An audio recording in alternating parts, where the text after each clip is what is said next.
এই বাংলাদেশ শাহজালালের দেশ, এই দেশ শাহপরানের দেশ, এই দেশ তিতুমিরের দেশ, বাংলাদেশ হাজী শরীয়তুল্লাহর দেশ, এই দেশ ইমামউদ্দিন বাঙ্গালীর দেশ।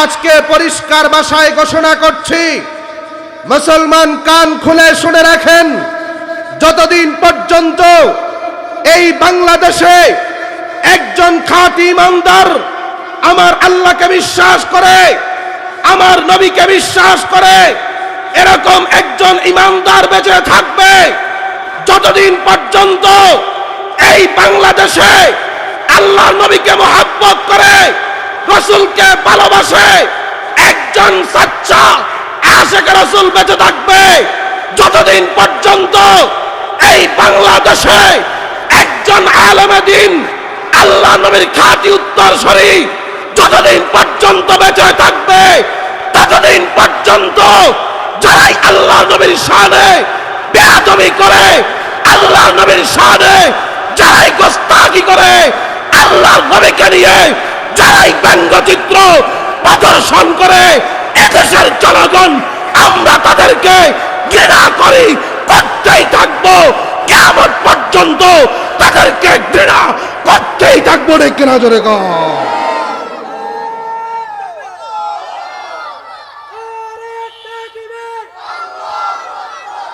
আল্লাহর নবীর মর্যাদা কত।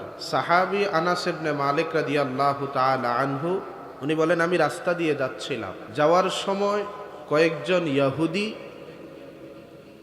আল্লাহর নবীকে গালি দিচ্ছে। উনি বলেন, আমি নিজ কানে শুনলাম, কোনো প্রতিবাদ করে নেই, সোজা আল্লাহর নবীর দরবারে চলে আসলাম। ইয়া রাসূলুল্লাহ, ফাকাআন্নাহু সামিআ শাইআ।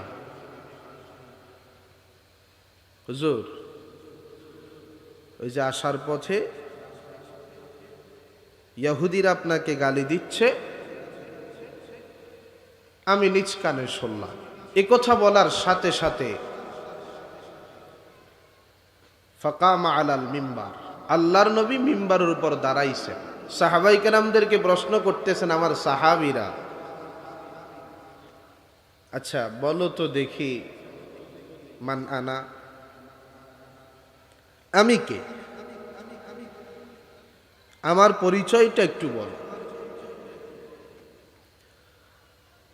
সাহাবাই কেরামরা বলতেছেন, আনতা মুহাম্মাদুর রাসূলুল্লাহ, আপনি দোজাহানের সরদার নবী মুহাম্মাদুর রাসূলুল্লাহ সাল্লাল্লাহু আলাইহি ওয়াসাল্লাম। আল্লাহর নবী বলতেছেন, আমার সাহাবীরা শোনো, আনা মুহাম্মদ ইবনু আব্দুল্লাহ ইবনু আব্দুল মুত্তালিব, আমি আব্দুল মুত্তালিবের সন্তান, আব্দুল্লাহর সন্তান মুহাম্মদ।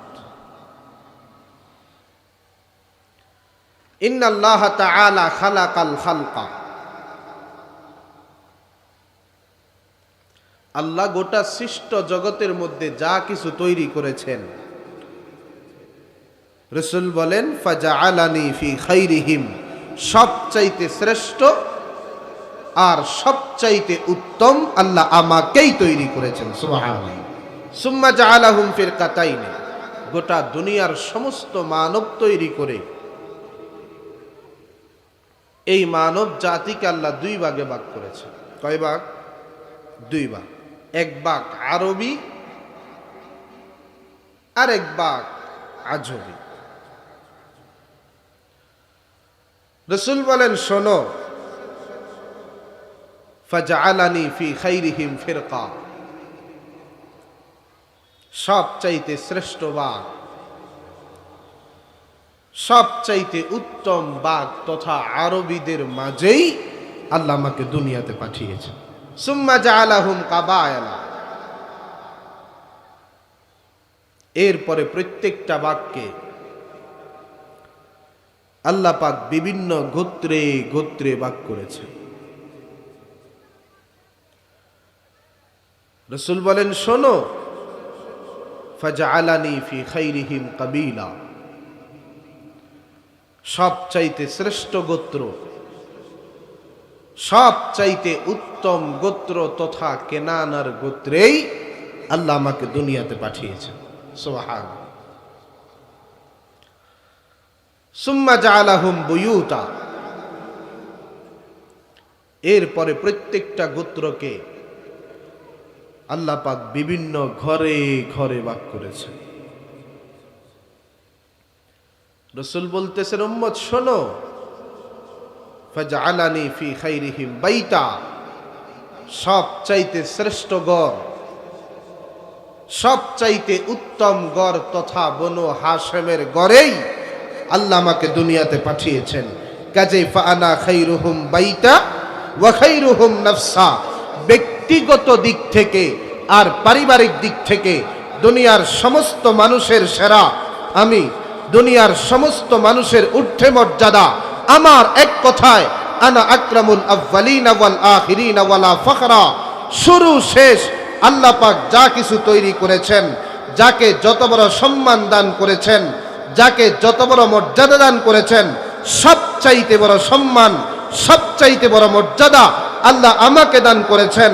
আমাকে যত বড় সম্মান আর মর্যাদা দান করেছেন, এত বড় সম্মান আর মর্যাদা এই কুল কায়নাতের মধ্যে আল্লাহর কাউকে দান করেন নাই। সবাই জোরে করেন না সুবহানাল্লাহ, একটু জোরে করেন না সুবহানাল্লাহ।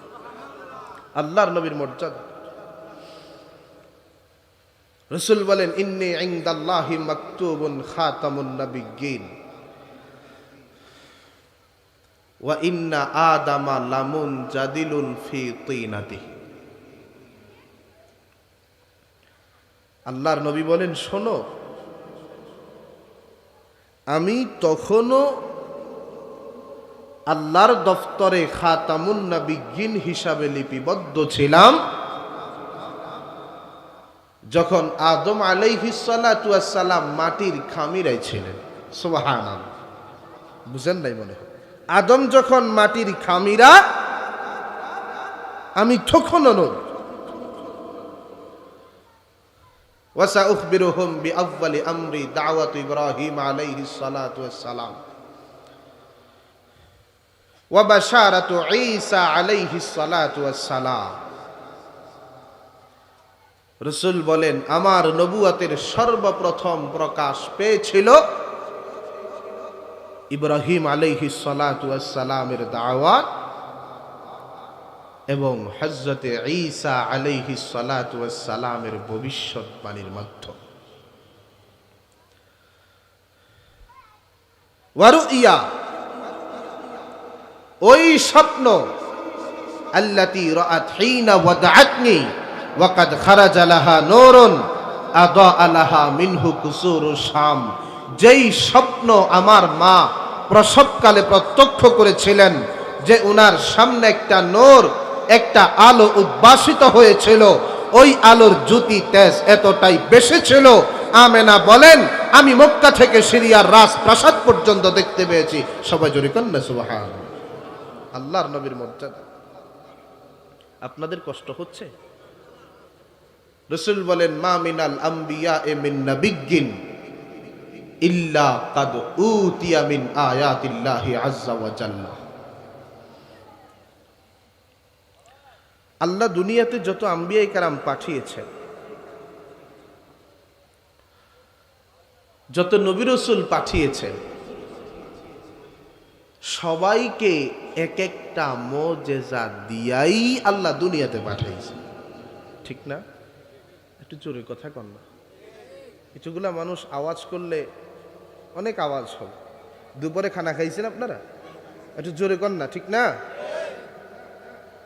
যত আম্বিয়া কেরাম দুনিয়াতে আসছেন,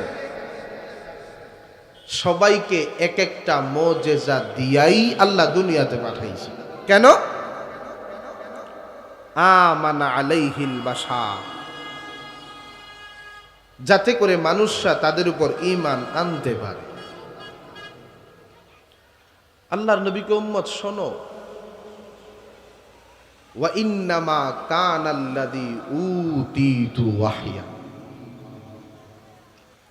আল্লাহ আমাকে যে মুজিজা দান করেছেন, সেই মুআজিজার নাম হলো ওয়াহি। নাম কি? জোরে কর, আরো জোরে কর। আওহাল্লাহু ইলাইয়া আযজা ওয়া জাল্লা, যা আল্লাহ পাক জিবরাইলের মাধ্যমে আমার কাছে নাজিল করেছেন। বলেন তো সেই কিতাবের নাম কি?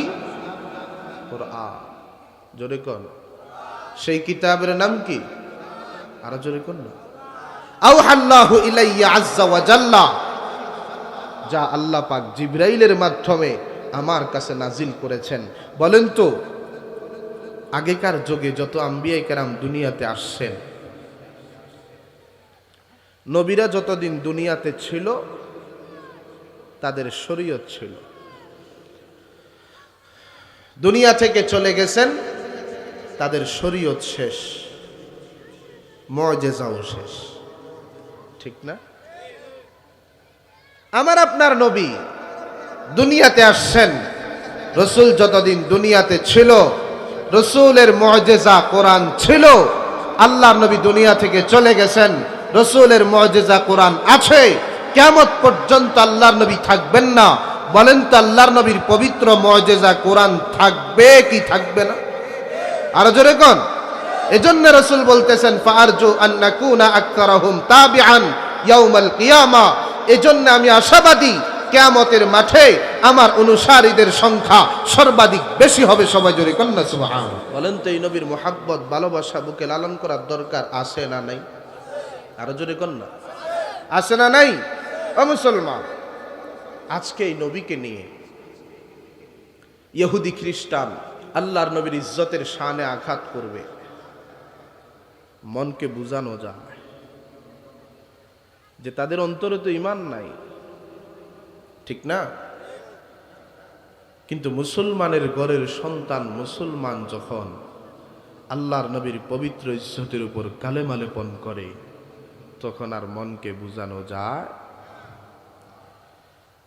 এই যে আসাদ নোট, কিছুদিন পর পর দেখবেন ফেসবুকের মাধ্যমে, ইউটিউবের মাধ্যমে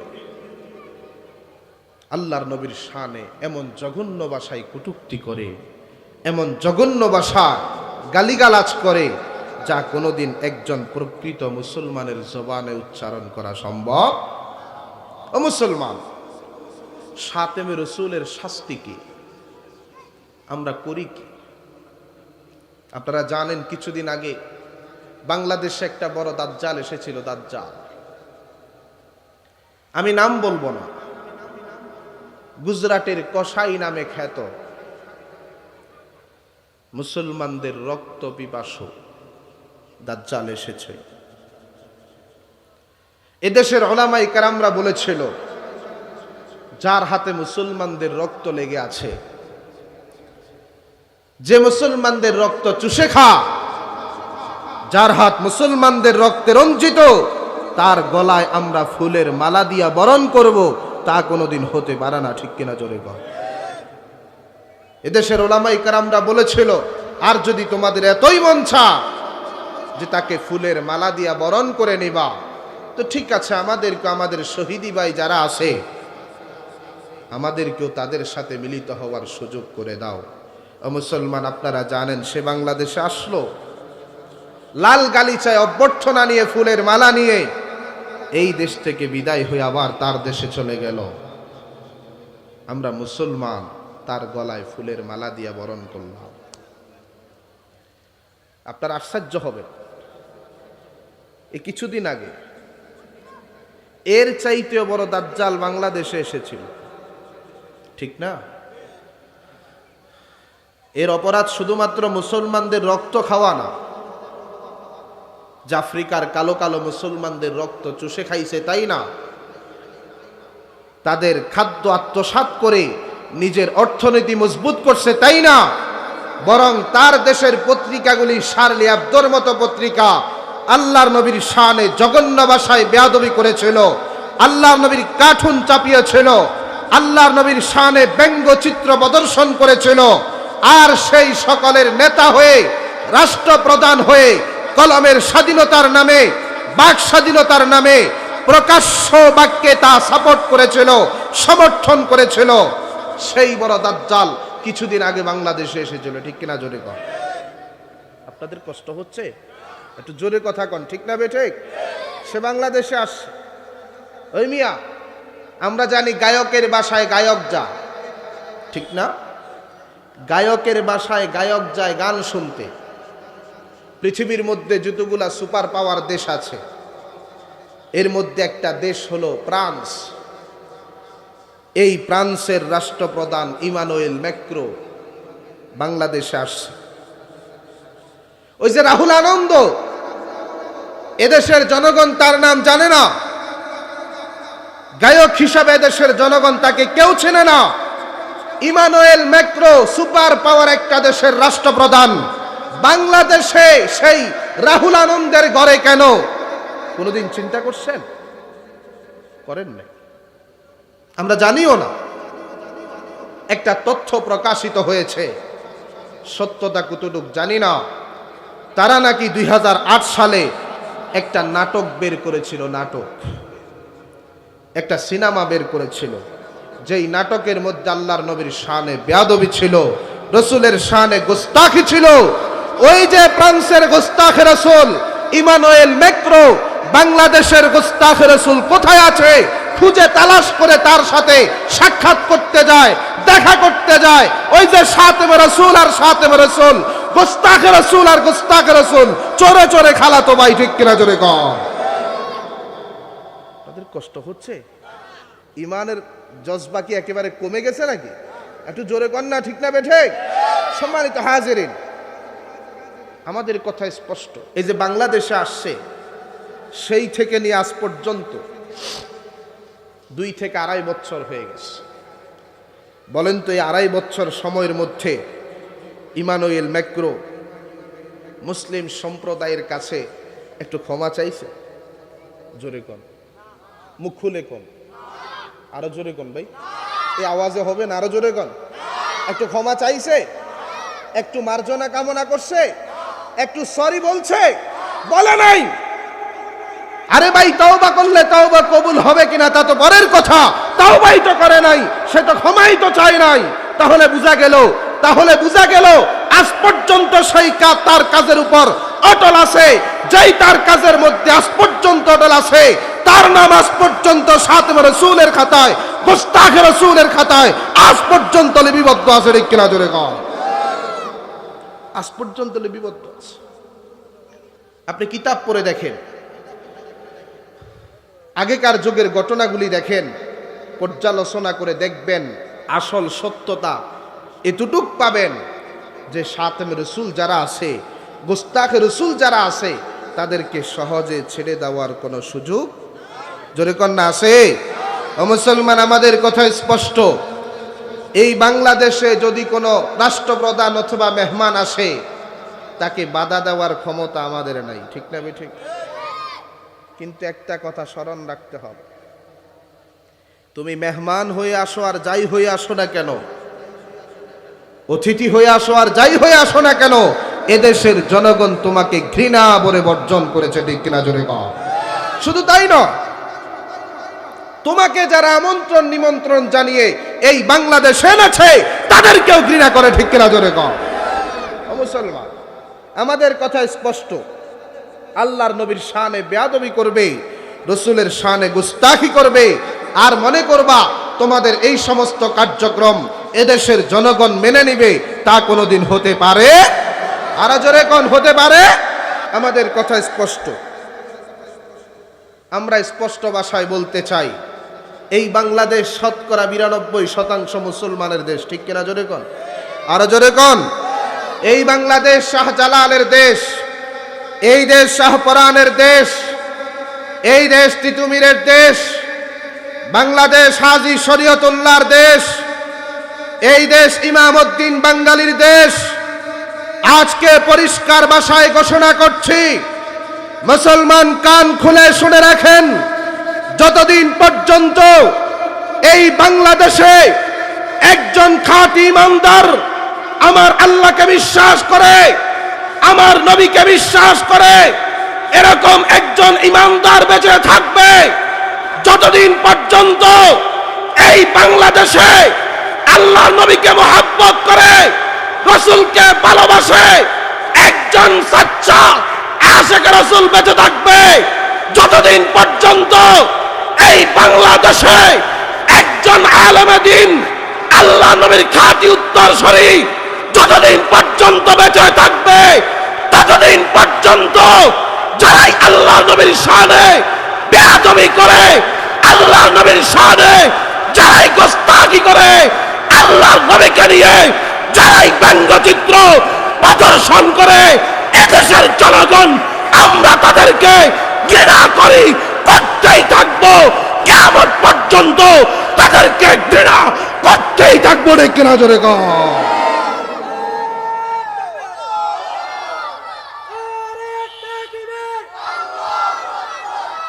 সম্মানিত হাজিরিন, আপনাদের এলাকায় কথা বলতে আমার কষ্ট হয়ে যাচ্ছে। তার কারণ কি তা জানেন? আপনার এইটুকুলা মানুষ প্রায় আলহামদুলিল্লাহ যুবক।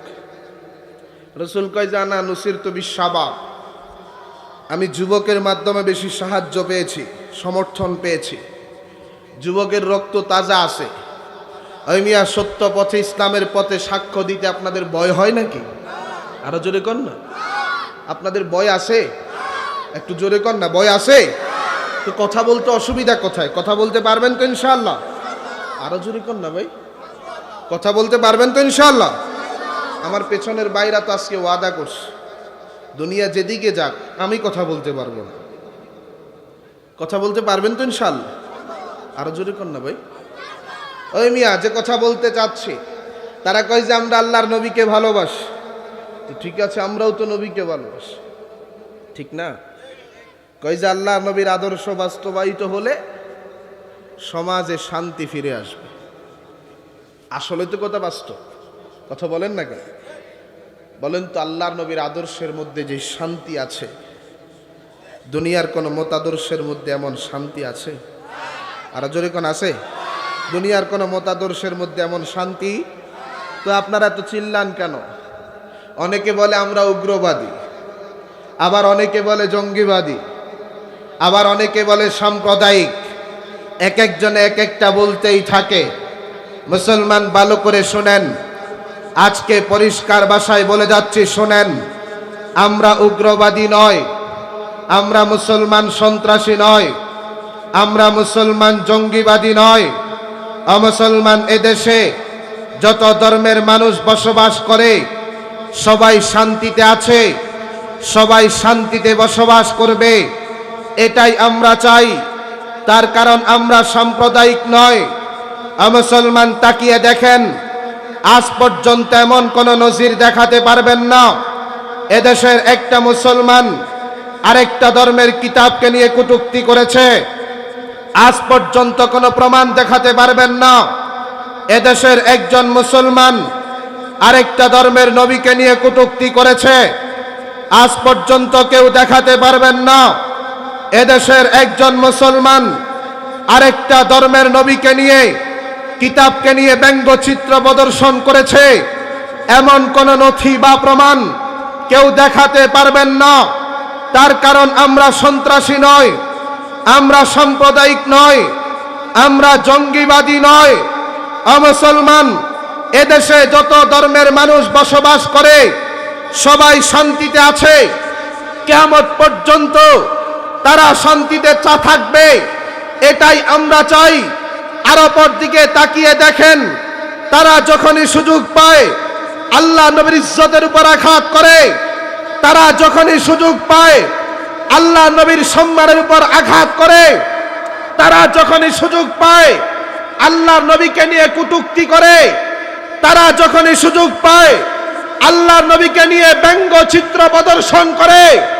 মুসলমান পরিষ্কার ভাষায় বলতে চাই, মুসলমান সন্ত্রাসী নয়, মুসলমান জঙ্গিবাদী নয়, বরং যারা বাক স্বাধীনতার নামে আল্লাহ নবীর ইজ্জতের উপর আঘাত করে, বরং যারা কলমের স্বাধীনতার নামে আল্লাহ নবীর ব্যঙ্গচিত্র প্রদর্শন করে, বাক স্বাধীনতার নামে যারাই পবিত্র কোরআনে লাথি মারে, তারাই সন্ত্রাসী, তারাই উগ্রবাদী, তারাই জঙ্গিবাদী। ঠিক কিনা জোরে কর? বরং বাক স্বাধীনতার নামে আল্লাহর কোরআনে যারা লাত্তি মারে তারাই সন্ত্রাসী, ঠিক কিনা? জোরে আরো জোরে কন। ও মুসলমান, আমাদের কথা একটাই, 92% মুসলমানের দেশে আল্লাহর নবীর ইজ্জতের নিরাপত্তা চাই।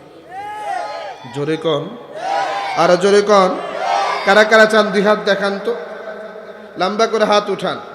সবাই চান তো?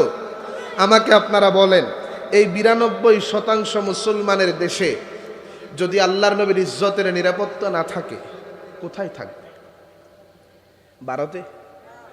কথা বলেন।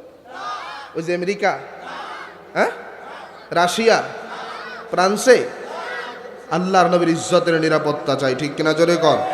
এদেশে অনেক আইন দেখেছি আমরা, আজকে যেখানেই যাচ্ছি এদেশের প্রত্যেকটা আনাচে কানাচে, এদেশের প্রত্যেকটা জনগণের কানে কানে আজকে আমরা একটা কথা পৌঁছে দিচ্ছি, আর সেই কথা হলো, ভালো করে শোনেন, এই দেশ 92% মুসলমানের দেশ। এই বাংলাদেশে আমরা অনেক আইন দেখেছি, অনেক সংবিধানের পরিবর্তন আমরা দেখেছি। পরিষ্কার ভাষায় ঘোষণা করতে চাই, আরেকটা আইন দেখতে চাই, আরেকটা সংবিধানের পরিবর্তন আমরা দেখতে চাই। আর সেই আইন হলো, যারাই আল্লাহ নবীর ইজ্জতের উপর আঘাত করবে, নবীজির সম্মানের উপর যারাই আঘাত করবে, আল্লাহ নবীর হরমতের উপর যারাই আঘাত করবে, তাদের বিরুদ্ধে এদেশের জাতীয় সংসদে সর্বোচ্চ শাস্তি মৃত্যুদণ্ডের আইন চাই, ঠিক কিনা? জোরে কর।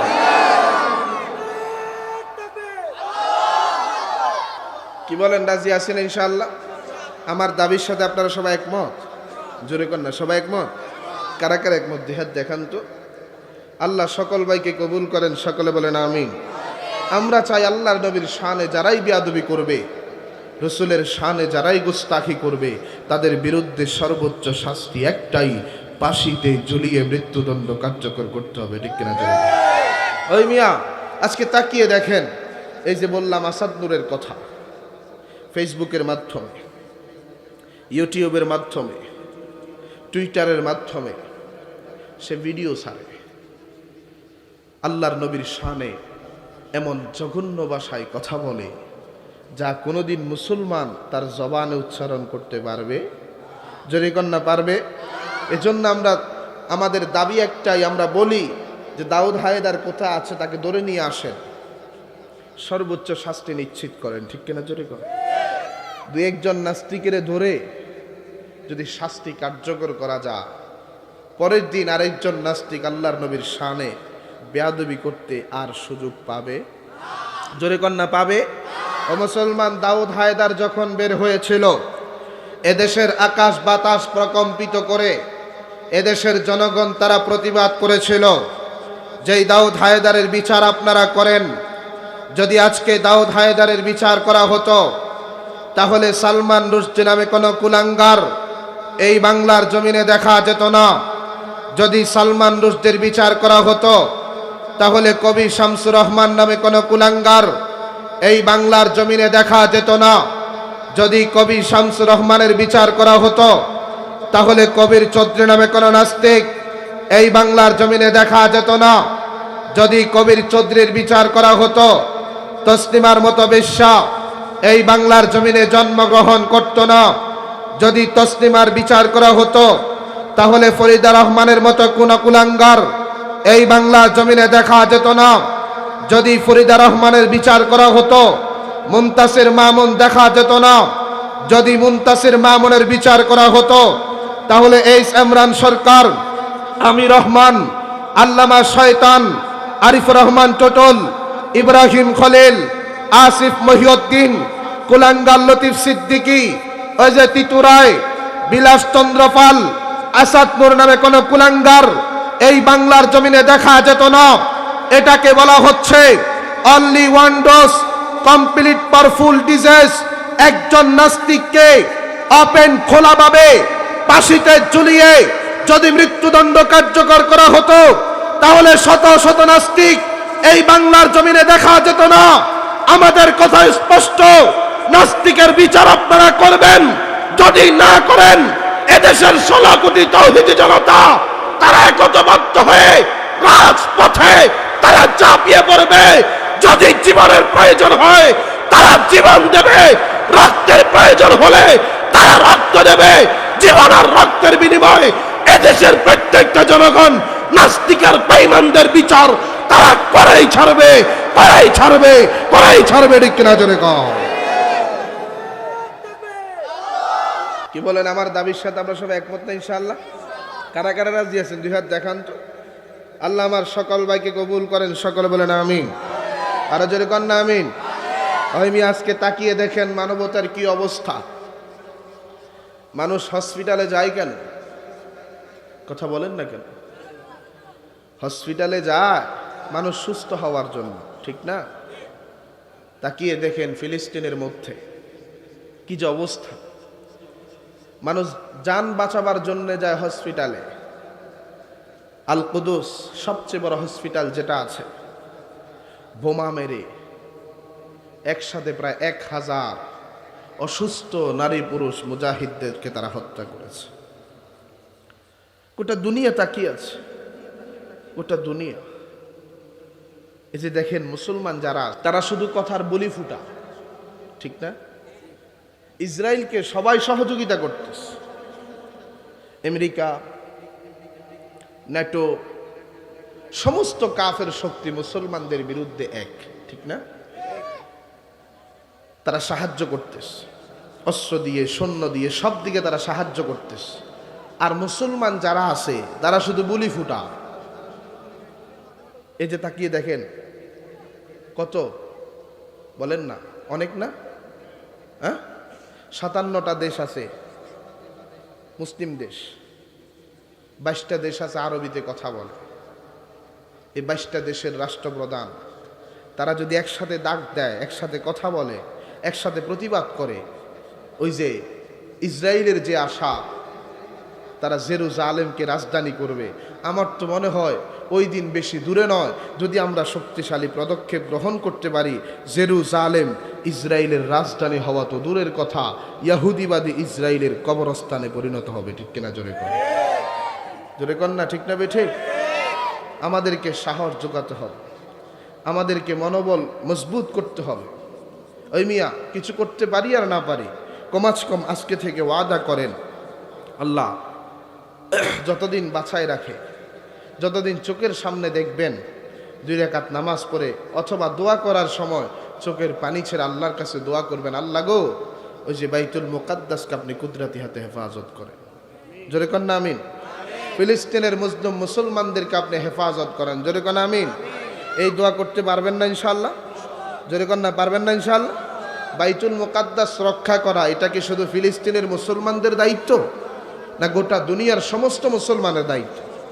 আল্লাহ আমাদেরকে বুঝার তৌফিক দান করেন, সকলে বলেন আমিন। আর জোরে কন না আমিন। ওই মিয়া আল্লাহর নবী আলাইহিস সালাতু ওয়াস সালামের মর্যাদা কত। হাদিসের মধ্যে আছে ইসলামের একটা যুদ্ধের নাম গাজওয়ায়ে খন্দক। নাম কি? গাজওয়ায়ে খন্দক।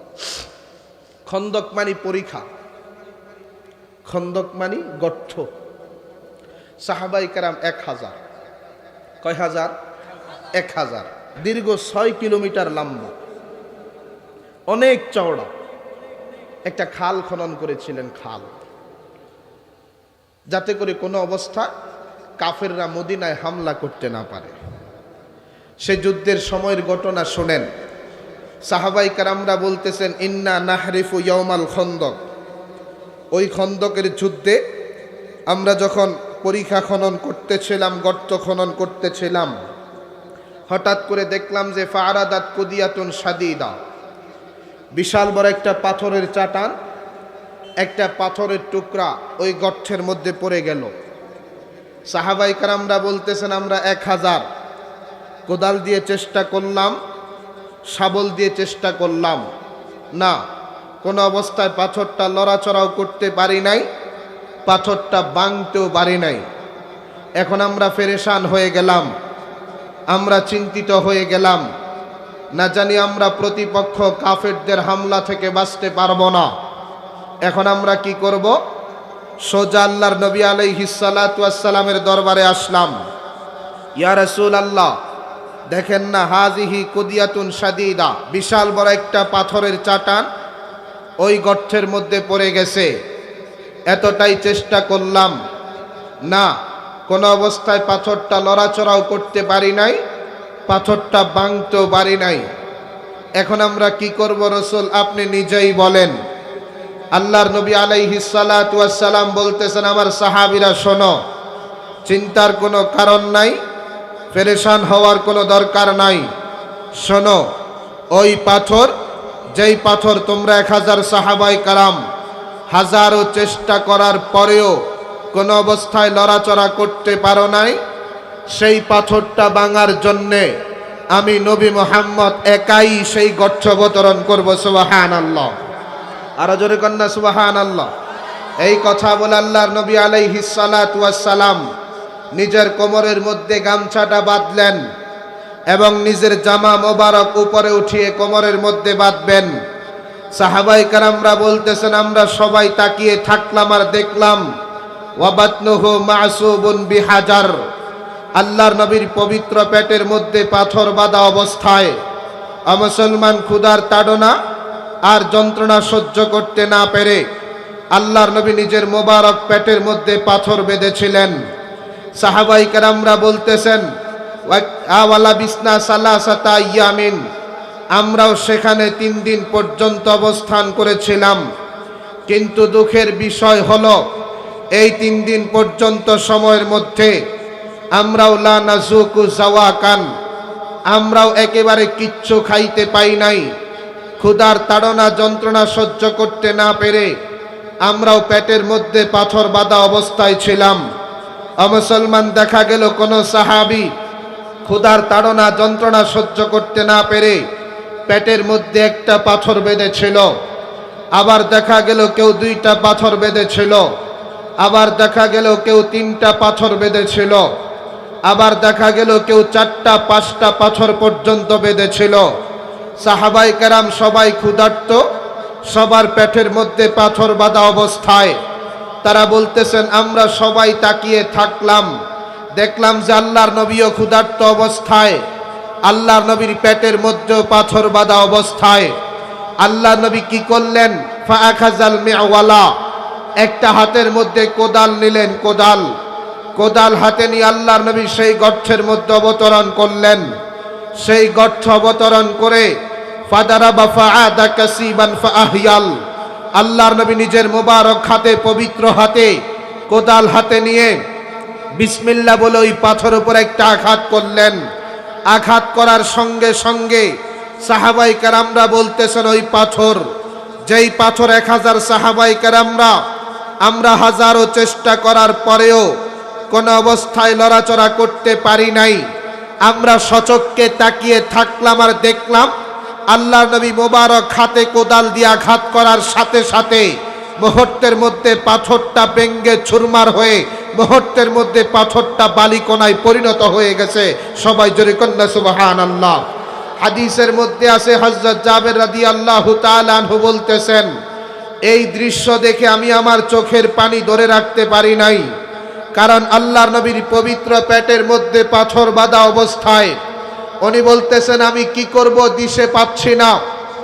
দৌড় দিয়ে চলে গেলাম, ফানকাফাতু ইলা ইমরাআতি, আমি আমার স্ত্রীর কাছে গেলাম, ডাক দিয়া বললাম যে প্রাণের স্ত্রী, বলো তো দেখি, হাল ইনদাকা শাইউন, তোমার কাছে খাবারের মতো কোনো কিছু আছে কিনা। কারণ ফা ইন্নী রাআইতুন নবী সাল্লাল্লাহু আলাইহি ওয়াসাল্লাম খামসান শাদীদা, আমি আল্লাহর নবীকে ভীষণ ক্ষুধার্ত অবস্থায় দেখেছিলাম। আচ্ছা বলো তো দেখি কোনো জিনিস তোমার কাছে আছে কিনা। সাথে সাথে ওনার স্ত্রী কি করলেন, ফাখরাজতু জেরাবা, একটা চামড়ার ব্যাগ বের করে দিলেন, চামড়ার ব্যাগ, ফিহে সাউম মিন শাইরিন, যেখানে 3.25 আন্দাজ গম ছিল, 3.25। উনি বলতেছেন, ওয়ালানা বুহমাতুন দাজেনুন, আমাদের ঘরে একটা ছোট্ট পালিত ছাগলের বাচ্চা ছিল। আমি কি করলাম, ফাজাবাহনা, ওই ছাগলের বাচ্চাটা জবেহ করে দিলাম। ওইদিকে ওয়াতাহান্তু শাইরা, আমার স্ত্রী রুটি তৈরি করবার জন্য গমগুলা ফিসে নিল। আমি কি করলাম, ফাঁকে দিয়ে ওয়াজআলনা লাহমা ফিল বুরমা, ওই যে ডেক্সিতে গোশতগুলা তৈরি করে চুলার মধ্যে রেখে দিলাম। এরপরে সুম্মা জিতু ইলান নবী সাল্লাল্লাহু আলাইহি ওয়াসাল্লাম, দৌড় দিয়ে আল্লাহর নবীর দরবারে আসলাম। এসে ডাক দিয়া বললাম ফাসারারতুহু, আল্লাহর নবীকে কানে কানে ডাক দিয়া বললাম। আমি কেন কানে কানে বললাম তোমরা তা জানো? আমার কাছে যেই পরিমাণে খাবার আছে হয়তো 10 জন মানুষ খেতে পারবে, বেশি চাইতে বেশি গেলে 12 জন খেতে পারবে, এর চাইতে বেশি গেলে সর্বোচ্চ 15 জন মানুষ খেতে পারবে। আমার কাছে খাবার আছে 15 জনের, সাহাবায়ে কেরাম আছে 1000, সবাইকে খাওয়াবো এমন সাধ্য তো আমার কাছে নাই। আমি কি করব? আমি যদি জোরে বলি সাহাবায়ে কেরাম সবাই শুনবে, কেউ আমার বাড়িতে আসবে খাবে আর কেউ খাবে না। উনি বলতেছেন যারা খাবে না তাদের মনে কষ্ট আসতে পারে, আমি কাহারও মনে কষ্ট দিতে চাই নাই। এজন্যে ফাসারারতুহু, আল্লাহর নবীকে কানে কানে ডাক দিয়া বললাম ইয়া রাসূলুল্লাহ যাবাহনা বুহাইমাতাল লানা। ঘরে একটা ছোট্ট ছাগলের বাচ্চা ছিল, সেই ছাগলের বাচ্চাটা জবেহ করলাম। ওইদিকে ওয়া তাহান্তু শাইরা, আমার স্ত্রীর কাছে 3.25 আন্দাজ গম ছিল, সেগুলা পিষে নিলাম, রুটি তৈরি করব। মুসলমান ভালো করে শোনেন, কাজে ফাতাল আনতা ওয়া নাফারুম মাআকা, আপনি এবং আপনার সাথে কয়েকজন সাহাবীকে সঙ্গে করে আমার বাড়িতে চলে আসেন। রাসূল আমি আপনাকে দাওয়াত দিয়ে গেলাম, আজকে দুপুরের খাবার আপনি আমার ঘরের মধ্যে খাবেন। হাদিসের মধ্যে আছে হযরত জাবের রাদিয়াল্লাহু তাআলা আনহু 15 জন মানুষের দাওয়াত দিয়ে চলে গেলেন। আল্লাহর নবী আলাইহিস সালাতু ওয়াস সালাম কি করলেন শুনেন। সাথে সাথে ফাসাহান নবী সাল্লাল্লাহু আলাইহি ওয়াসাল্লাম, আল্লাহর নবী সঙ্গে সঙ্গে নিজের জবানের সর্বোচ্চ শক্তি ব্যয় করে আল্লাহর নবী ডাক দিলেন ইয়া আসহাবাল খন্দক, ওহে খন্দকের অধিবাসীরা শোনো, ইন্না জাবেরান সানাআ সুরা, জাবের তোমাদের জন্য খাবারের আয়োজন করছে। কাজেই ফাহাইয়াহাল্লা বিকুম, আসো কাজকর্ম রাখো, হাত মুখ পরিষ্কার করো, চলো প্রস্তুতি গ্রহণ করো, আমরা সবাই হযরত জাবেরের বাড়িতে খাবার খেতে যাব। সবাই জোরে কন্না সুবহানাল্লাহ, আরো জোরে কন্না সুবহানাল্লাহ। বলেন তো জাবের দাওয়াত দিয়েছিলেন কয়জন? জোরে কন্না কয়জন? আল্লাহর নবী দাওয়াত দিয়েছেন কয় হাজার? আরো জোরে কন্যা কয় হাজার? হাদিসের মধ্যে আছে রাসূল বললেন শোনো, লা তানজিলু বুরমাতাকুম ওয়ালা তুখবিসুন্না আজিনাতাকুম, খবরদার আমি যাওয়ার আগ পর্যন্ত ওই যে খামিরা থেকে রুটি তৈরি করা শুরু করবা না এবং গোশত থেকে গোশত পরিবেশন করা শুরু করবা না। হাদিসের মধ্যে আছে হাত্তা আজি ওয়া জাআ, আল্লাহর নবী যখন আসলেন খামিরাগুলো আল্লাহর নবীর সামনে দেয়া হলো। আল্লাহর নবী সঙ্গে সঙ্গে ফাবাসাকা, নিজের পবিত্র জবান থেকে লালা মুবারক নিয়ে সেই খামিরার মধ্যে মিশিয়ে দিলেন। 2টা হাত উত্তোলন করে ওয়া বারাকা, বরকতের জন্য দোয়া করলেন। এরপরে সুম্মা আমাদা ইলা বুরমাতিনা, ওই যে গোশতের ডেক্সির কাছে গেলেন। সেখানে যাওয়ার পরেও ফাবাসাকা, পবিত্র জবান থেকে লালা মুবারক নিয়ে সেই গোশতের মধ্যে মিশিয়ে দিলেন। আবারও 2টা হাত উত্তোলন করে ওয়া বারাকা, বরকতের জন্য দোয়া করলেন। হযরত জাবের বলতেছে এরপর আল্লাহ নবী আমাকে ডাক দিলেন, ও জাবের এদিকে আসো, উদঈ খাবেজাতা, এই গোটা এলাকার মধ্যে যত মহিলা রুটি তৈরি করতে পারে সবাইকে আমার সামনে হাজির করো। হাদিসের মধ্যে আছে সমস্ত মহিলা তারা একত্রিত হয়ে গেল। এক পাশে বসে রুটি প্রস্তুত করতেছিল, আরেক পাশে ডেক্সিতে চুলার মধ্যে গোশত ফুটফুট করতেছে। হযরত জাবের রাদিয়াল্লাহু তাআলা আনহু বলতেছেন খোদার কসম, আমরা 3 দিনের অনাহারে উপবাসে ক্ষুধার তাড়না যন্ত্রণা সহ্য করতে না পেরে আমরা পেটে পাথর বাঁধা অবস্থায় ছিলাম। উনি বলতেছেন আমরা একদল সাহাবী ভিতরে ঠুকি, পেট ভরে খায় বের হয়, আরেক দল আসে ঠুকে পেট ভরে খায় বের হয়, আরেক দল আসে ঠুকে পেট ভরে খায় বের হয়। এভাবে করতে করতে করতে করতে ফাকালু হাত্তা শাবিউ, আমরা 1000 যোদ্ধা সবাই তৃপ্তি সহকারে খাবার খাইলাম। শুধু তাই নয়, আল্লাহর নবী ডাক দিয়া বললেন, ও জাবের, এবার গোটা এলাকার যত আম জনসাধারণ আছে তাদেরকেও ডাক দাও।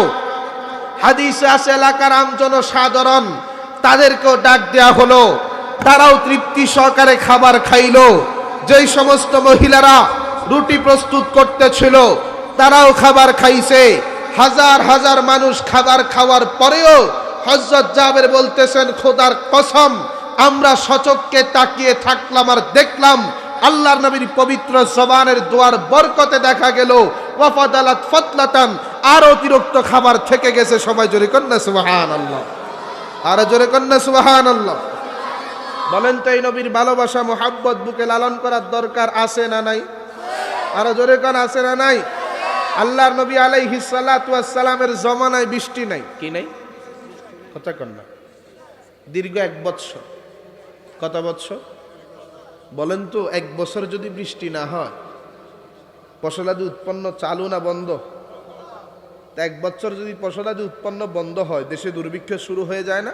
কথা কন না কা ভাই, একটু কথা কন না। দুর্ভিক্ষ শুরু হয় না? হাদিসের মধ্যে আছে দুর্ভিক্ষ চলতেছে, 1 বছর বৃষ্টি নাই। কয় বছর? আসাবাতিন নাসা সানাতুন আলা আহদি রাসূলিল্লাহ সাল্লাল্লাহু আলাইহি ওয়াসাল্লাম। নবীজির জামানায় বৃষ্টি নাই। আল্লাহর নবী একদিন শুক্রবারে জুমার দিন, ফাবাইনামান নবী সাল্লাল্লাহু আলাইহি ওয়াসাল্লাম ইয়াখতুব ফি ইয়াউমিল জুমআ, আল্লাহর নবী শুক্রবার জুমার দিন দাঁড়িয়ে আমাদের সামনে খুতবা দিচ্ছেন। এমত অবস্থায় একটা লোক দাঁড়াইছে, গ্রাম্য মানুষ, ডাক দিয়া বলতেছে, ইয়া রাসূলুল্লাহ, হালাকাল মাল ওয়াজা আল আয়াল, আমাদের পরিবার পরিজন তারা না খেয়ে মারা যাচ্ছে, মাটিতে গড়াগড়ি খাচ্ছে। যেই পরিমাণে খাবার ছিল খাবার শেষ হয়ে গেছে। ফাদউল্লাহ লানা, আপনি একটু হাত উত্তোলন করে দোয়া করেন না, যাতে করে আল্লাহ পাক আসমান থেকে রহমতের বৃষ্টি বর্ষণ করেন। হাদিসের মধ্যে আছে, লোকটা কথা বলার সাথে সাথে আল্লাহর নবী আলাইহিস সালাতু ওয়াস সালাম 2টা হাত উত্তোলন করে আকাশের দিকে তাকিয়ে দোয়া শুরু করলেন। সাহাবায়ে কেরামরা বলতেছেন, আল্লাহর নবী যখন হাত উত্তোলন করে দোয়া করতেছেন, ওই সময় আমরা সকলেই আকাশের দিকে তাকিয়ে দেখলাম, ওয়ামা নারা ফিস সামাই কাজআতান, গোটা আকাশের মধ্যে এক টুকরা মেঘ পর্যন্ত নাই।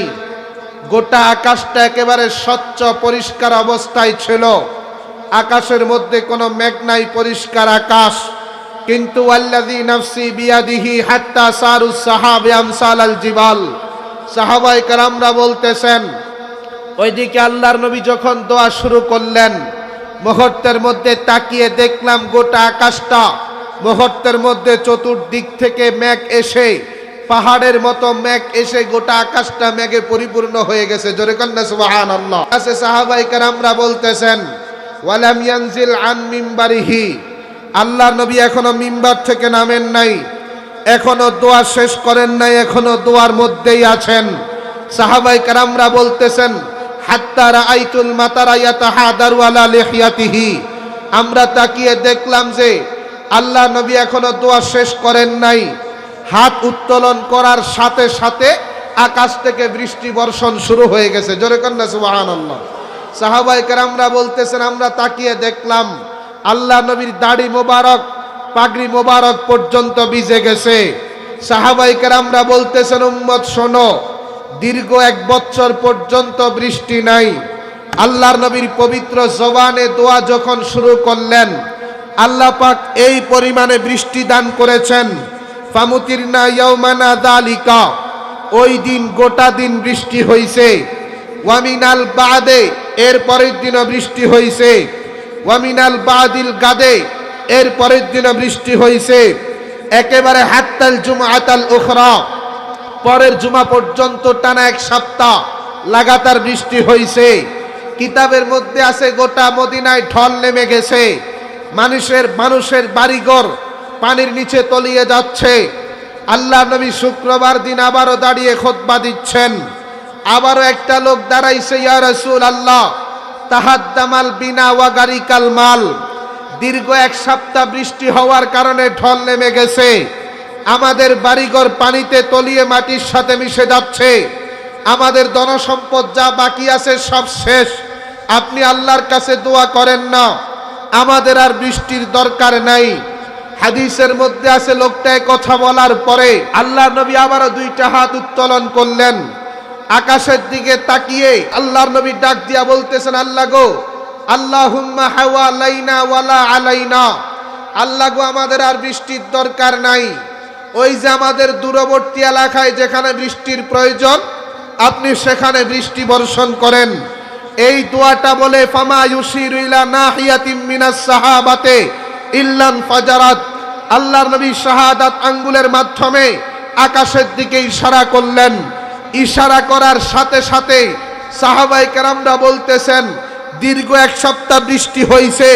আল্লাহ নবী ইশারা করার সাথে সাথে মুহূর্তের মধ্যে বৃষ্টি বন্ধ হয়ে গেছে। জোরে কর না সুবহানাল্লাহ। আল্লাহ নবী হাত দ্বারা ইশারা করার সাথে সাথে হাত্তা সরাতিল মাদিনা মিসলাল জাওবা, গোটা মদিনা মেঘ শূন্য একটা কুণ্ডুলিতে পরিণত হয়ে গেছে। সাহাবায়ে কেরামরা বলতেছে দীর্ঘ এক বছর বৃষ্টি নাই। আল্লাহর নবীর পবিত্র জবানের দোয়ার বরকতে এই পরিমাণে বৃষ্টি হয়েছে যে আমরা সচক্ষে দেখলাম যে মদিনার অলি গলি নদী নালা দিয়ে সেই পানি দীর্ঘ এক মাস পর্যন্ত প্রবাহিত হয়েছিল। সবাই জোরে বলেন না সুবহানাল্লাহ। আপনাদের কষ্ট হচ্ছে? আবু হুরায়রা রাদিয়াল্লাহু তাআলা আন ছিলেন তো? হ্যাঁ, আবু হুরায়রাকে ছিলেন তো? ছিলেন না? শুনছেন? আল্লাহর নবীর কাছ থেকে যতগুলো হাদিস বর্ণিত আছে সবচেয়ে বেশি যে কয়েকজন সাহাবী হাদিস বর্ণনা করেছেন এর মধ্যে অন্যতম একজন হলো হযরত আবু হুরায়রা রাদিয়াল্লাহু তাআলা। উনি যখন মুসলমান হয়েছে ওনার মা ছিল কাফেরা। কি ছিল? উনি বলতেছেন আমি তো মুসলমান হয়ে গেছি, আল্লাহর ডর আল্লাহর ভয় আমার অন্তরে আছে, তা আমার মা তো কাফেরা, তা হাসরের মাঠে আমার ফয়সালা হবে জান্নাত, আমার মায়ের ফয়সালা হবে কোথায়? জাহান্নাম। মাকে জাহান্নাম থেকে রক্ষা করতে হবে। উনি বলতেছেন আমি প্রত্যেক দিন আমার মাকে ইসলামের দাওয়াত দিই। ফাদাআউতুহা ইয়াওমা, একদিন মায়ের মেজাজ বুঝতে পারি নাই, যখন দাওয়াত দিলাম ফাসমাআতনি ফি রাসূলিল্লাহ সাল্লাল্লাহু আলাইহি ওয়াসাল্লাম মা আকরা, আমার মা আমার নবীর শানে এমন জঘন্য ভাষায় কটূক্তি করছে, গালাগালি করছে যা আমি মুসলমান হিসেবে জবানে নেওয়া সম্ভব। উনি বলতেছেন মা আকরা, আমি কষ্ট পাইছি, বেশি কষ্ট পাইছি। একদিকে মা, অন্য কেউ হইলে গর্দান কেটে ফেলতাম, ঠিক না? আরেকদিকে রসুল, কি করব? কান্না করতেছি। কান্না করতে করতে আল্লাহর নবীর দরবারে আসলাম, ডাক দিয়া বললাম ওগো রসুল, আল্লাহুম্মা হদি উম্মা আবি হুরায়রা, আল্লাহর কাছে দোয়া করেন না আল্লাহ যাতে করে আবু হুরায়রার মাকে হেদায়েত দান করেন। জোরে কর না সুবহানাল্লাহ। আল্লাহর নবী কোনো কথাবার্তা ছাড়াই দুইটা হাত উত্তোলন করে দিলেন, আকাশের দিকে তাকিয়ে ডাক দিয়া বলতেছেন আল্লাহুম্মা হদি উম্মা আবি হুরায়রা, ওগো আল্লাহ আপনি আবু হুরায়রার মাকে হেদায়েত দান করেন। আল্লাহুম্মা হদি উম্মা আবি হুরায়রা, আল্লাহ গো আবু হুরায়রার মাকে হেদায়েত দান করেন। এভাবে আল্লাহ নবী তিনবার দোয়া করলেন। উনি বলতেছেন ফাখারাস্তু মুস্তাবশিরান বিদাওয়াতিন নবী সাল্লাল্লাহু আলাইহি ওয়াসাল্লাম, আল্লাহর নবী যখন আমার মায়ের জন্য দোয়া করলেন এর চাইতে খুশির বিষয় আমার জন্য কি হতে পারে? আমি খুশিতে আত্মহারা হয়ে দৌড় দিলাম আমার মায়ের কাছে। আমার মায়ের ঘরের দরজায় গিয়ে দেখলাম ফাইদা হুয়া মুজাফুন, আমার মায়ের ঘরের দরজা বন্ধ। উনি বলতেছেন আমি যে দৌড় দিয়ে আসছি ওইদিকে ওয়াসামিয়াতু খাসাফা কাদামাইয়া, আমার মা ঘরের ভিতর থেকে আমার পায়ের আওয়াজ শুনতে পেলেন। ডাক দিয়া বলতেছে মাকানাকা ইয়া আবা হুরায়রা, ও আবু হুরায়রা যেখানে দাঁড়িয়ে আছো দাঁড়িয়ে থাকো, আর সামনের দিকে অগ্রসর হইও না। উনি বলতেছেন ওয়াসামিয়াতু খাদখাদাতাল মা, আমি আমার নিজ কানে শুনতে পেলাম যে ঘরের ভিতরে পানি ব্যবহারের আওয়াজ শোনা যাচ্ছে, যে আমার মনে হচ্ছে কে জানি ঘরের ভিতরে পানি ব্যবহার করতেছে। উনি বলতেছেন ফাগতাসালাত, আমার মা তাড়াহুড়ো করে গোসল করলেন। ওয়ালা বিসাদ্দির আহা, নিজের পোশাক পরিধান করলেন। ওয়াজিলাত আন খিমারিহা, তাড়াহুড়ো করে ওন্না পড়তে পড়তে ফাফাতাহাতিল বাবা, দরজা খুলে দিলেন। ডাক দিয়া বলতেছে, আবা হুরায়রা আশহাদু আল্লা ইলাহা ইল্লাল্লাহু ওয়াহদাহু লা শারীকা লা ওয়া আশহাদু আন্না মুহাম্মাদান আবদুহু ওয়া রাসূলুহু, প্রকাশ্যে কালেমা পড়ে মুসলমান হয়ে গেছে। জোরে কন্না সুবহানাল্লাহ। আরো জোরে কন্না সুবহানাল্লাহ। আপনাদের কষ্ট হচ্ছে? জোরে কোন কষ্ট হচ্ছে? বলেন তো, এই নবীর ভালোবাসা মোহাব্বত বুকে লালন করার দরকার আছে না নাই? আরো জোরে কোন আছে না নাই? আল্লাহর নবীর মর্যাদা কত! হাদিসের মধ্যে আছে, আল্লাহর নবী আলাইহিস সালাতু ওয়াস সালামের একজন সাহাবীর নাম হযরত জাবের রাদিয়াল্লাহু তাআলা। নাম কি? একটু জোরে কোন না ভাই। হযরতে জাবের, ছোট মানুষ, বাপ মারা গেছে। কে মারা গেছে? তুফি আবি ওয়া আলাইহি দাইনুন কাসীর। আমার বাপ তো মারা গেছে, কিন্তু মারা যাওয়ার সময় অনেক করজ রেখে মারা গেছে। করজ বুঝেননি? আপনারা কি বলেন? কর্জ, কথা কন না ভাই। কি কর্জ রেখে মারা গেছে? তো ফারাতু আলা গুরামাইহি আইয়াখুজুত তামার। উনি বলতেছেন, পাওনাদার যারা আছে আমি তাদের কাছে গেলাম, ডাক দিয়া বললাম, আমার বাবা মারা গেছে, মারা যাওয়ার সময় নগদ কোনো টাকা রেখে মারা যায় নাই। আমার বাবা গরিব মানুষ, আমিও গরিব মানুষের সন্তান। তো কয়েকটা খেজুর বাগান আছে, খেজুর বাগান, তোমরা যদি নগদ টাকার পরিবর্তে খেজুর গ্রহণ করো তা আমার উপর একটু নমনীয়তা প্রদর্শন হবে, আমার জন্য সহজ হবে। হাদিসের মধ্যে আছে, উনি যখন তাদের কাছে এই কথা পেশ করলো, তারা ফাআবাও, সবাই অস্বীকার করলো। নগদ টাকার পরিবর্তে খেজুর কম হবে মনে করে তারা নিতে অস্বীকার করলো। উনি বলতেছেন, তারা যখন অস্বীকার করলো আমি কি করব? দৌড় দিলাম আল্লাহর নবীর দরবারে, এসে ডাক দিয়া বললাম, ইয়া রাসূলুল্লাহ, কাদ আলিমতা আন্না ওয়ালিদি কাদ ইস্তুশহিদা ইয়াউমা উহুদ। ওগো রাসূল, আপনি তো জানেন আমার বাবা উহুদের যুদ্ধে শাহাদাত বরণ করছেন, দুনিয়া থেকে বিদায় নিয়ে চলে গেছেন। কিন্তু একটা কথা শুনেন, ওয়া তারাকা দাইনান কাসীরা, মারা যাওয়ার সময় অনেক কর্জ রেখে মারা গেছেন। আমি ছোট্ট মানুষ, টাকা কোথায় পাবো?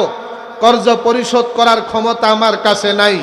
কিন্তু ফারাতু আলা গুরামাইহি আইয়াখুজুত তামার, আমি পাওনাদার যারা আছে তাদের কাছে গেলাম, বললাম যে নগদ টাকা নাই, খেজুর গ্রহণ করো। তারা কম হবে মনে করে গ্রহণ করতে অস্বীকার করলো।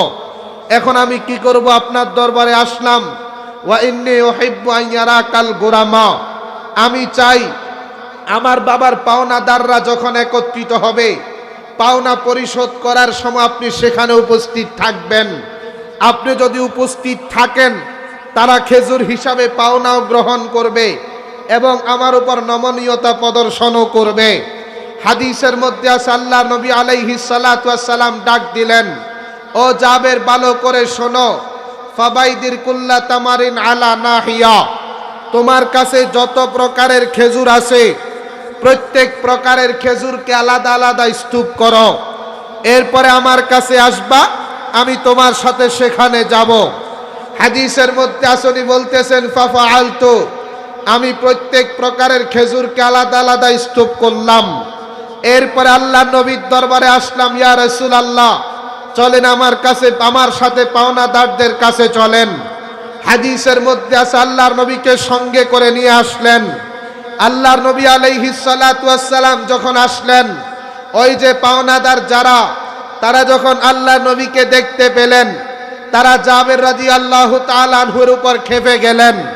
ওনাকে একদিকে ডেকে এনে ডাক দিয়া বলতেছে, জাবের, টাকা পাই তোমার বাবার কাছে, তোমার বাবা দুনিয়াতে নাই, তুমি সন্তান হিসাবে বেঁচে আছো, বাবার পাওনা পরিশোধ করবে।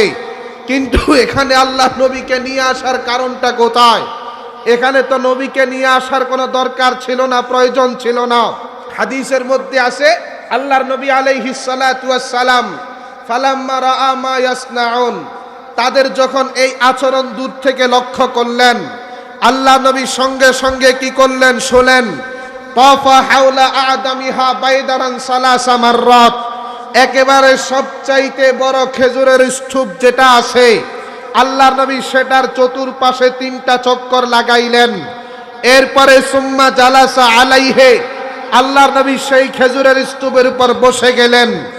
বসার সাথে সাথে ডাক দিয়া বলতেছেন, জাবের, তোমার বাবার যত পাওনাদার আছে সবাইকে আমার সামনে হাজির করো। এমনকি কাতার বন্দী হয়ে দাঁড়াতে বলো। কিতাবের মধ্যে আছে সমস্ত পাওনাদার সবাই কাতার বন্দী হয়ে দাঁড়াইছে। আল্লাহর নবী আলাইহিস সালাতু ওয়াস সালাম ফামা জালা ইয়াকিলু লাহুম হাত্তা আদাল্লাহু আন ওয়ালিদিহি আমানাতা।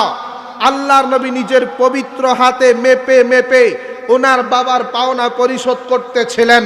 উনি বলতেছেন পবিত্র হাতে মেপে মেপে পাওনা পরিশোধ করতে করতে দেখলাম এক পর্যায়ে আমার বাবার সমস্ত পাওনা পরিশোধ হয়ে গেছে। জোরে কর না সুবহানাল্লাহ। হাদিসে আছে উনি বলতেছেন ওয়ানা আরদা আইয়ুদ্দিল্লা আন ওয়ালিদিহি আমানাতা।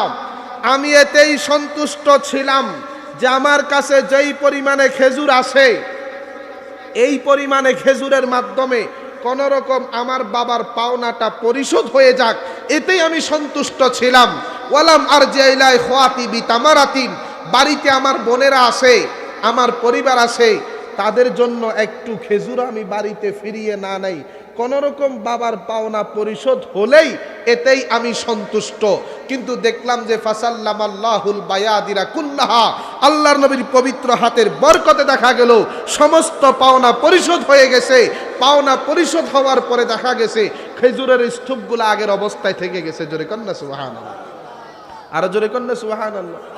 উনি বলতেছেন কাআন্নী আনজুর ইলাল বাইথারিল্লাতি কানা আলাইহিন নবী আলাইহিস সালাতু ওয়াস সালাম। আল্লাহর নবী যেই খেজুরের স্তূপের উপর বসেছিলেন আমি সেই খেজুরের স্তূপের কাছে গিয়া দেখলাম কাআন্নাহা লাম তানকুস তামরাতুন ওয়াহিদা, সেখান থেকে একটা খেজুর কমে নাই। জোরে কন্যা সুবহানাল্লাহ। আর একটু জোরে বলতে পারবেন সুবহানাল্লাহ? বলেন তো এই নবীর মোহাব্বত ভালোবাসা বুকে লালন করার দরকার আছে না নাই? জোরে কন, আছে না নাই? ও মুসলমান, আল্লাহর নবীর মর্যাদা কত। কিতাবের মধ্যে আসছে আল্লাহর নবী যখন ইসলামের শুরু জামানা দাওয়াত দিচ্ছেন, কাফেরদের মাথা খারাপ যে নবী মুহাম্মদ আমাদের বাপদাদার ধর্ম একেবারে জমিনে দাফন করে দিচ্ছে, এক্ষুনি একটা পদক্ষেপ নিতে হবে, না হয় শেষ করে দিবে। তারা একটা পরামর্শ সভার আয়োজন করলো। কি বলেন, আপনাদের এই মাহফিলটা হওয়ার আগে একটা পরামর্শ সভা হয়েছে না? কথা কন না, হয় না? একটা পরামর্শ সভার আয়োজন করলো। সেখানে একজন একটা পরামর্শ দিল। ক্বালা বা'দুহুম ইজা আসবাহু ফাআসবিতু বিল ওয়াসাক ইউরিদুনান নবী সাল্লাল্লাহু আলাইহি ওয়াসাল্লাম। একজনে পরামর্শ দিল যে যখনই সকাল হবে আমরা নবী মুহাম্মদকে হাত পাও শক্ত করে বাঁধব, এরপরে কঠিন নির্যাতন করব। নাউজুবিল্লাহ। ওয়াকালা বা'দুহুম বাল ইকতুলুহু, আবার কেউ কয় যে না, নির্যাতন করার দরকার নাই, একেবারে হত্যা করে দুনিয়া থেকে বিদায় করে দিব। নাউজুবিল্লাহ। আবার কেউ কয় যে না, হত্যারও দরকার নাই, বাল আখরিজুহু, বরং তাকে আমরা দেশান্তর করে দেব, দেশ থেকে বের করে দেব, দেশ থেকে তাড়িয়ে দিব। ওই মিয়া মক্কা জমিনে বসে ষড়যন্ত্র চক্রান্ত করতেছে। বলেন তো দুনিয়ার কোনো মানুষ না জানলেও কে জানেন? আর জোরে কর না, কে জানেন? ফাত্তালা আল্লাহু নাবিয়্যাহু আলা যালিকা, তাদের এই ষড়যন্ত্রের কথা, চক্রান্তের কথা আল্লাহ পাক জিবরাইলের মাধ্যমে আল্লাহর নবীকে জানিয়ে দিলেন, ওগো নবী, আপনাকে তারা হত্যা করার ষড়যন্ত্র চক্রান্ত করতেছে। আল্লাহ নবী আলাইহিস সালাতু ওয়াস সালাম কি করলেন? ফাবাতা আলিয়্যুন আলা ফিরাশিন নবী সাল্লাল্লাহু আলাইহি ওয়াসাল্লাম, আল্লাহর নবীর বিছানায় হযরত আলীকে রেখে ফাখারাজা হাত্তা লাহিকা বিল গার, আল্লাহর নবীর চতুর্পাশে কাফেররা পাহারা দিচ্ছিল। যখনই সকাল হবে আল্লাহর নবীকে হত্যা করে দুনিয়া থেকে বিদায় করে দিবে। আল্লাহর নবী কি করলেন? জমিন থেকে এক মুষ্টি বালি হাতের মধ্যে নিলেন। এরপরে সূরা ইয়াসিনের আয়াত ওয়াজআলনা মিন বাইনি আইদিহিম সাদ্দা ওয়া মিন খালফিহিম সাদ্দা ফাগশাইনাহুম ফাহুম লা ইউবসিরুন, এই আয়াতটা তিলাওয়াত করে একটা ফুঁক দিয়ে সেই বালিগুলা কাফেরদের সম্মুখে নিক্ষেপ করলেন। হাদিস আছে প্রত্যেকটা কাফের যোদ্ধার চোখের মধ্যে সেই বালিগুলা ঢুকে গেছে, সবাই অন্ধে পরিণত হয়ে গেছে। আল্লাহর নবী নিজের ঘর থেকে বের হয়ে হাত্তা লাহিকা বিল গার, ওই যে গারে শহরের মধ্যে গিয়ে আত্মগোপন করলেন।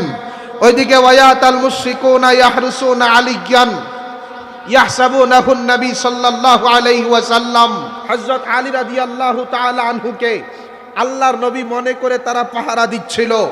হাদিসের মধ্যে আছে ফালাম্মা আসবাহু, যখনই সকাল হলো, সারু আলাইহে, তারা সকলে চতুর্দিক থেকে আল্লাহর নবীর ঘরের উপর, কামরার উপর ঝাঁপিয়ে পড়লো। যে এখনই তারা আল্লাহর নবীকে হত্যা করে দুনিয়া থেকে বিদায় করে দিবে। ঘরের ভিতরে ঢুকে দেখতেছে নবী মুহাম্মদ ঘরের মধ্যে নাই, তার সহচর হযরত আলী সেখানে তার বিছনার মধ্যে শোয়া। তারা যখন ফালাম্মা রাআউ আলিয়ান রাদ্দাল্লাহু মাকরা, তারা যখন দেখতে পেলেন আলী শুয়ে আছেন, তখন তারা বুঝতে পারল যে আল্লাহ তাদের ষড়যন্ত্র চক্রান্ত নস্যাৎ করে দিয়েছেন। হাদিসের মধ্যে আছে এরপরেও তারা ফাখতাসু ইসরা, আল্লাহ নবীর পদচিহ্ন অনুসরণ করতেছিল। একেবারে করতে করতে করতে করতে ওই পাহাড় পর্যন্ত পৌঁছে গেছে। এরপরে ফাসাইদুল জাবাল, ওই পাহাড়ের উপরে চলে গেছে। ফামাররু বিল গার, যখন ওই গর্তের সামনে দিয়ে যাচ্ছে, দেখলো যে ফারাউ আলা বাবিহি নাসজাল আনকাবুতে, গর্তের মুখের মধ্যে মাকড়সায় জাল বুনে রাখছে। যখন তারা গর্তের মুখের মধ্যে মাকড়সার জাল দেখলো, তখন তারা সন্দেহে পতিত হয়ে গেল, যদি নবী মুহাম্মদ লাউ দাখালাহা হুনা লাম ইয়াকুন নাসজুল আনকাবুতে, নবী মুহাম্মদ যদি গর্তের মধ্যে ঢুকতো, কোনো অবস্থায় গর্তের মুখে মাকড়সায় জাল বুনতে পারতো না। হাদিসের মধ্যে আছে ফামাকাসা সালাসাতা আইয়াম, তারা সন্দেহে পতিত হয়ে সেখান থেকে চলে গেছে। আল্লাহর নবী 3 দিন পর্যন্ত সেই গর্তের মধ্যে অবস্থান করেছিলেন। এরপর আল্লাহর নবী মদিনায় চলে গেলেন। সমস্ত কাফেররা একতাবদ্ধ হয়ে আল্লাহর নবীকে হত্যার ষড়যন্ত্র চক্রান্ত করেছিল, আল্লাহর নবীকে দুনিয়া থেকে বিদায় করে দিবে। আল্লাহর নবীর মুজিজা জাহের হইছে, গর্তের মুখে মাকড়সায় জাল বুনছে, হাজারো ষড়যন্ত্র চক্রান্ত করলো, আল্লাহর নবীর একটা সোজা পশমকেও বাঁকা করতে পারে নাই। সবাই জোরে কন্যা সুবহান। ভালোবাসা বুকে লালন করার তৌফিক দান করেন, সকলে বলেন আমিন। আর জোরে কন্যা আমিন। আয়েশা সিদ্দিকা রাদিয়াল্লাহু তাআলা আনহাকে একদিন আল্লাহ নবী বলতেছেন, আয়েশা দেখতেছো মাসকে মাস আমার চুলায় আগুন জ্বলে না, 2 মাস পর্যন্ত আমি কালো খেজুর খেয়ে জীবন যাপন করি, অথচ আমি যদি চাইতাম তো স্বর্ণের পাহাড় আমার পেছনে চলত। আমি চাই না কেন জানো? আতানি মালাকুন, আল্লাহ প্রদত্ত একজন ফেরেশতা আমার দরবারে আসলো। ওয়া ইন্না হুজ্জাতুহু লাতুসাবিল কাবা, যেই ফেরেশতার কোমর ছিল কাবা সম পরিমাণ, বিশাল বড় দেহ আকৃতির অধিকারী একজন ফেরেশতা আসলো। ওই ফেরেশতা এসে ডাক দিয়া বলতেছে, ইয়া মুহাম্মদ ইন্না রাব্বাকা ইয়াকরাউ আলাইকাস সালাম, ও মুহাম্মদ শোনো, আহকামুল হাকিমিন রব্বে করিম, আল্লাহ আপনাকে সালাম পাঠিয়েছেন, আল্লাহর পক্ষ থেকে সালাম গ্রহণ করেন। আল্লাহর নবী আল্লাহর পক্ষ থেকে সালাম গ্রহণ করার পরে ওয়াকুলু, ওই ফেরেশতা বলতেছেন, শোনেন, আল্লাহ আপনাকে একটা ইখতিয়ার দিয়েছেন, একটা ইচ্ছা দান করেছেন। কি ইচ্ছা? ভালো করে শোনেন।